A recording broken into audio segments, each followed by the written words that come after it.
కాలంలో ప్రయాణం అంటే టైం ట్రావెల్. ఈ మాట వినగానే మనకు సైన్స్ ఫిక్షన్ సినిమాలు, అంతుచిక్కని కథలే గుర్తుకొస్తాయి కదూ. గతాన్ని మార్చేయడం, భవిష్యత్తును చూసి రావడం, ఇదంతా ఊహల్లోనే సాధ్యం అనుకుంటే మీరు పొరబడినట్లే. ఎందుకంటే మన శాస్త్రవేత్తలకు భవిష్యత్తులోకి ఎలా వెళ్లాలో దారి ఇప్పటికే తెలుసు. అవును, మీరు విన్నది నిజమే. కానీ ఆ దారిలో కొన్ని పెద్ద సవాళ్లున్నాయి. కొన్ని కఠినమైన వాస్తవాలు అడ్డుగా నిలుస్తున్నాయి.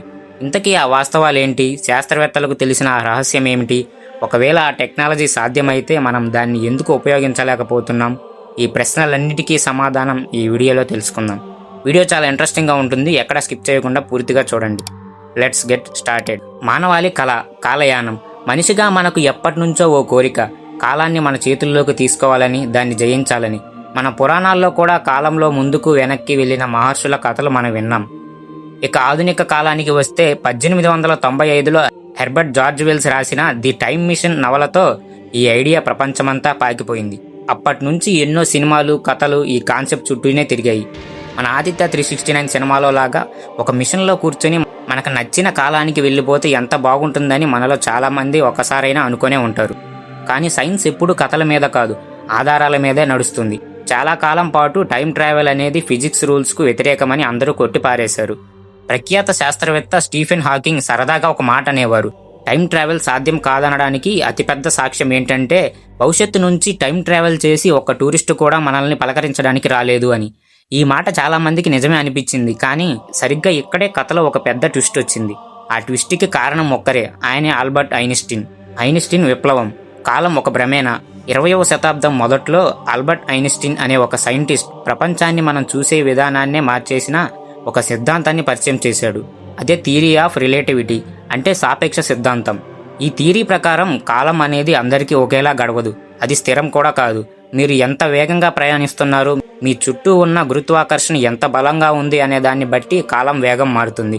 వినడానికి వింతగా ఉన్నా ఇది సైంటిఫిక్ ఫ్యాక్ట్. దీన్ని సింపుల్గా అర్థం చేసుకోవాలంటే ఐన్స్టీన్ చెప్పిన స్పెషల్ రిలేటివిటీ గురించి తెలియాలి.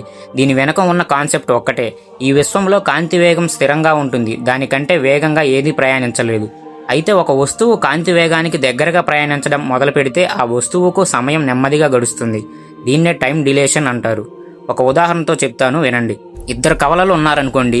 ఒకరు భూమిపైనే ఉంటారు, రెండో వ్యక్తి కాంతి వేగంతో వెళ్లే స్పేస్ షిప్లో కూర్చొని విశ్వంలోకి వెళ్తాడు. కేవలం 5 ఏళ్లు మాత్రమే ప్రయాణించి అతను తిరిగి భూమి మీదకు వస్తే అప్పటికే ఇక్కడ ఉన్న తన సోదరుడు 50 ఏళ్లు దాటిపోయి ఉంటాయి. అంటే రాకెట్లో వెళ్లిన వ్యక్తి కేవలం 5 ఏళ్లు ప్రయాణించి భూమి మీదకు 50 ఏళ్ల భవిష్యత్తులోకి అడుగుపెట్టాడనమాట. ఇది కథ కాదు, సైన్స్. ఐన్స్టీన్ చెప్పిన ప్రకారం వేగంగా ప్రయాణించడం ద్వారా భవిష్యత్తులోకి వెళ్లడం అనేది థియరిటికల్గా సాధ్యమే. రహస్యం, ఆవిష్కరణ, భవిష్యత్తుకు దారి. అవును, శాస్త్రవేత్తలకు తెలిసిన ఆ టైం మిషన్ రహస్యం ఇదే. భవిష్యత్తులోకి వెళ్లడానికి మనకు ప్రత్యేకమైన యంత్రాలు అవసరం లేదు. కాంతి వేగానికి దగ్గరగా ప్రయాణించగల వాహనం ఉంటే చాలు. ఇదే భవిష్యత్తు కాలయానికి మూల సూత్రం. ఈ టైం డిలేషన్ అనేది కేవలం థియరీ మాత్రమే కాదు, ఇది నిజంగా జరుగుతుందని ప్రయోగాత్మకంగా కూడా నిరూపించబడింది. ఇంటర్నేషనల్ స్పేస్ స్టేషన్ ISSలో ఉండే వ్యోమగోములు భూమి చుట్టూ గంటకు దాదాపు 28,000 కిలోమీటర్ల వేగంతో ప్రయాణిస్తూ ఉంటారు. ఈ సూపర్ ఫాస్ట్ స్పీడ్ వల్ల భూమిపై ఉన్న మనతో పోలిస్తే వాళ్ళకు సమయం చాలా తక్కువ తేడాతో ఉంటుంది. అంటే సెకండ్లో కొన్ని వంతుల మేర నెమ్మదిగా గడుస్తుంది. 6 నెలలు స్పేస్లో గడిపి తిరిగి వచ్చాక వాళ్ళు మనకంటే వయసులో కొద్దిగా చిన్నగా ఉంటారు. అంటే వాళ్ళు మనకంటే సూక్ష్మ స్థాయిలో భవిష్యత్తులోకి ప్రయాణించారన్నమాట. మనం రోజు వాడే GPS టెక్నాలజీ కూడా ఇదే సూత్రంపై ఆధారపడి పనిచేస్తుంది. GPS శాటిలైట్లు చాలా వేగంగా తిరుగుతూ ఉండడం వల్ల వాటిలోని గడియారాలు భూమిపై గడియారాల కన్నా నెమ్మదిగా నడుస్తాయి. ఈ తేడాను లెక్కలోకి తీసుకుపోతే GPS మనకు తప్పుడు లొకేషన్ చూపిస్తుంది అన్నట్టు. మరి భవిష్యత్తులోకి వెళ్లే దారి మనకి తెలిసినప్పుడు మనం ఎందుకు కొన్ని వందల ఏళ్ల భవిష్యత్తులోకి వెళ్ళి చూడట్లేదు అనే ప్రశ్న మీకు ఎప్పుడు వస్తూనే ఉంటుంది. ఇక్కడే అసలైన సవాళ్లు దాగి ఉన్నాయి. రెండో మార్గం గురుత్వాకర్షణ వల. వేగంతో పాటు భవిష్యత్తులోకి వెళ్లడానికి ఐన్స్టీన్ మరో దారి కూడా చూపించారు. అదే జనరల్ రిలేటివిటీ. దీని ప్రకారం చాలా ఎక్కువ ద్రవ్యరాశి ఉన్న వస్తువులు, అంటే నక్షత్రాలు లేదా బ్లాక్ హోల్స్ లాంటివి, తమ చుట్టూ ఉన్న స్పేస్ టైంను వంచివేస్తాయి. ఈ వంపు కారణంగా ఎక్కువ గురుత్వాకర్షణ ఉన్న చోట కాలం నెమ్మదిగా నడుస్తుంది. మీకు ఇంటర్స్టెల్లార్ సినిమా గుర్తుందా? అందులో హీరోలు ఒక బ్లాక్ హోల్ దగ్గర ఉన్న గ్రహం మీదకు వెళ్తారు. వాళ్ళు అక్కడ గడిపిన 1 గంట భూమి మీద 7 ఏళ్లతో సమానం అన్నట్టుగా చూపిస్తారు.